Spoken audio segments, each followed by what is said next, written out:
This was a great year for anime. There was a lot of really high quality stuff across genres and Hell's Paradise. And yet my channel is sitting here. Amongst all of these really good and bad shows, I've only talked about like 2 of them. In my defense, nobody really dislikes Jujutsu Kaisen. Even the vilest of Twitter interaction farm accounts were getting up on a Thursday thinking about that new episode. I watched Oshinoko, it had the edgiest protagonist that I've seen in a while, and then immediately fumbled by making the manga incestuous. Demon Slayer came out with Swordsmith Village straight after having its best arc last year. It follows the exact same structure, and although it looks cool and is very well produced, the author just shits the bed in several places to the point where it's just a worse version of Entertainment District. It's still pretty enjoyable.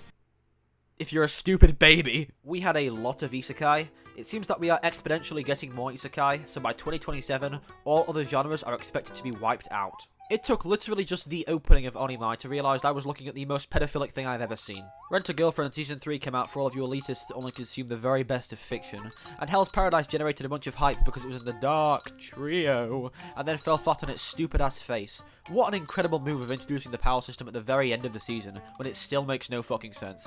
My Hero Academia had another season, so you already know they're gonna add a blue sky to every single panel. Kamiketsu is another stupid ass isekai that truly shows the power of the farming genre. Spy X Family Season 2 came out if you like bad anime. Also had a decent bit of romance this year.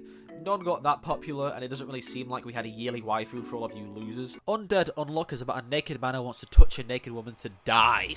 Although it isn't the most deep or character-driven story, you can tell the guy who made this was on some Fujimoto shit. This is some big balls, no fucking around anime. Bleach dropped its second core for 1000-Year Blood Bag and proved to me that Bleach is still just Bleach with a fresh coat of paint. It's amazing how little I care for some of these characters.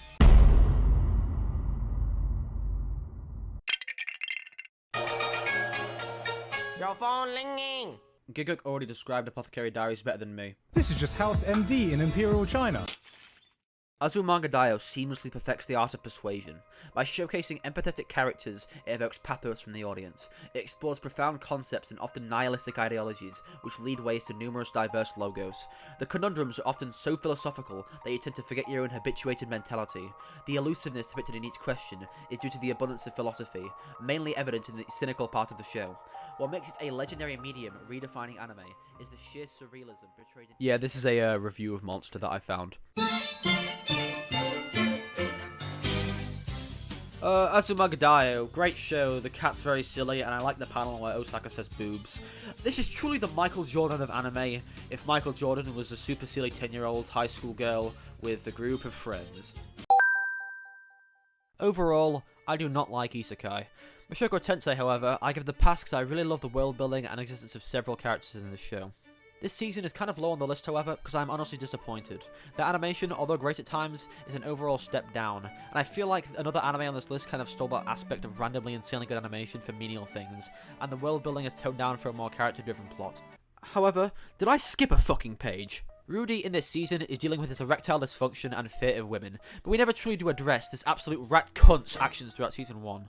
At least then, when this happened, somebody would beat the shit out of him or something, but he never truly learned, because him, for example, spying on 10-year-olds bathing happens, but it's just played off for comedy, not development. This time, he's still being a dog-shit rat-fucking bastard of a human being, but he doesn't really have anybody to set him straight. This time, his punishment is that he gets to marry the absolute angel of a character that is Sylphie, and because of that, Azumanga daioh also gets the number 9 spot. Congratulations, Azumanga daioh. Romance generally isn't my thing. I'm like a wolf, king of the jungle. I travel alone and I'm a solitary creature. But a man can dabble in some lover's war from time to time. Fuck that Oshinoko shit. This is the real masterpiece. Now, I have no idea what the actual deal with the season is. It might have been a movie, it might have been the finale of the series, I don't know. It feels like it got absolutely zero discourse, but I could have just forgot. Regardless, it tells a very heartfelt story about Kaguya and Shirogane. It lacks a bit of the slice of life fun that the other seasons have, but that's because it definitely focuses more on the dramatic and serious plot between these two. No sex yet, though. Attack on Titan is the greatest anime of all time. Have you not seen how many IMDb 9.9s it has? You piece of shit. Now, I won't talk about the final chapters of AOT because too many people already have. Go watch literally anybody else's videos. Actually, fuck that, because everybody either loves this show or thinks it's worse than the Holocaust. Spoilers! One of the worst endings I've had the displeasure of seeing. Mappa's magnum opus, and a perfect conclusion that solidifies AOT in the history books. Both of these reviews are literally next to each other. So, you know, go develop your own opinion, unless it's one that I don't like. Pluto is made by Naoki Urasawa. Need I really say more? Okay, so remember how The Promised Neverland has the record for the biggest steaming pile of dogshit season 2 in all of history? Well, if you like The Promised Neverland, go watch Heavenly Delusion. This show is unexpected, if anything. I had no idea it existed, watched it, and loved it. It is truly the embodiment of a 12-episode anime that will leave you staring at a blank screen several times. Okay, so it's basically about a boy and a girl traveling in a post-apocalyptic world that was brought about by either an alien, a meteor, or war, or it also could have been all three. They want to find a place called Heaven and two guys that the girl knows, but Heaven is not actually heaven, but a sealed-off school place for magic kids that existed many years ago. This magic school had the alien that might have brought about the apocalypse as one of the kids, but they also died before the apocalypse, and they are also controlling the entire facility as a robot person. But the official leader is this old person and council who made the gun the girl is carrying. At the same time, Heaven also has the boy from present day, but it's actually a girl who has kids, and then everybody in the facility escapes or dies because of a random accident caused by the alien. At the same time, the girl from the present is actually a boy, and this is completely related to the Heaven stuff. And the boy is now in love with the girl who's actually a boy, and he doesn't accept that she's a boy because she got killed by a monster, and all of the monsters are actually kids from the Heaven, except some that aren't, and the boy has to find another version of himself to stab, all while trying to seduce the boy, girl, friend he has while finding Heaven and the two guys that made the boy his sister. Vinland is an experience that makes you feel bad for being an asshole. I feel like a lot of people watched this, went, oh, I have no enemies, and then a week later went back to telling people to kill themselves over anime discourse. This season is about farming. A lot of farming, a lot of relationships, there's a lot of character development and emotions, a lot of self-reflection, but there's also really quite a lot of action. There is conflict in this season. There's really quite a lot of conflict despite what some people might tell you. Yeah, you should probably go watch it if you haven't, because I don't see how I'm going to do this justice. It might be the best written thing on here. It's only this low because I enjoyed some of the other stuff more. You are my specials. Although JJK wasn't my favourite anime this year, it was the anime of the year if we are being real. Not only did it air pretty much all year, but the amount of hype and discourse they generated is on par with One Piece. Hidden Inventory just by itself surpassed Season 1, and then the Shibuya incidents get thrown at us like a fucking bus. Fight after fight after fight. Shit just keeps getting more intense. Every time you think the season has peaked, it throws another insane moment at you. No fight feels predetermined, and you're always on the edge of your seat. Every interaction feels like a huge deal that might change the whole course of the show. I actually give a shit about every character in every fight. Bleach, and that's impressive. Even the plot is really good and consistently super interesting. And it's a shonen. How many shonen have good plots? But if we're being real, I do not need to say any of that. You have already seen it. All of my audience is from JJK, and like 90% of you have read the manga too. Regardless of any of that, coming home every Thursday to see what crazy shit was going to happen and who was going to die was a blast, especially the Locust fight.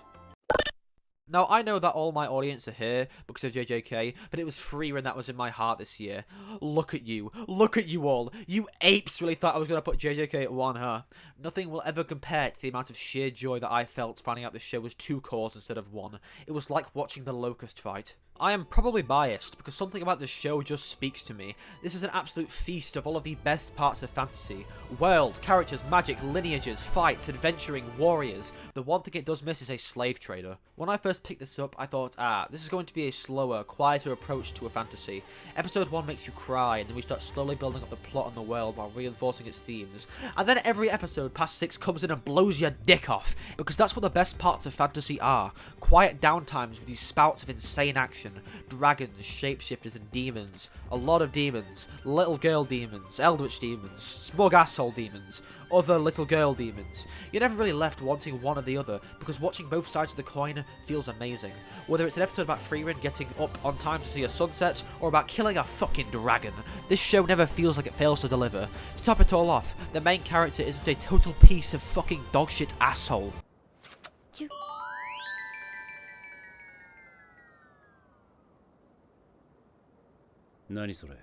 If you don't like this show, kill yourself. And the anime of the year goes to...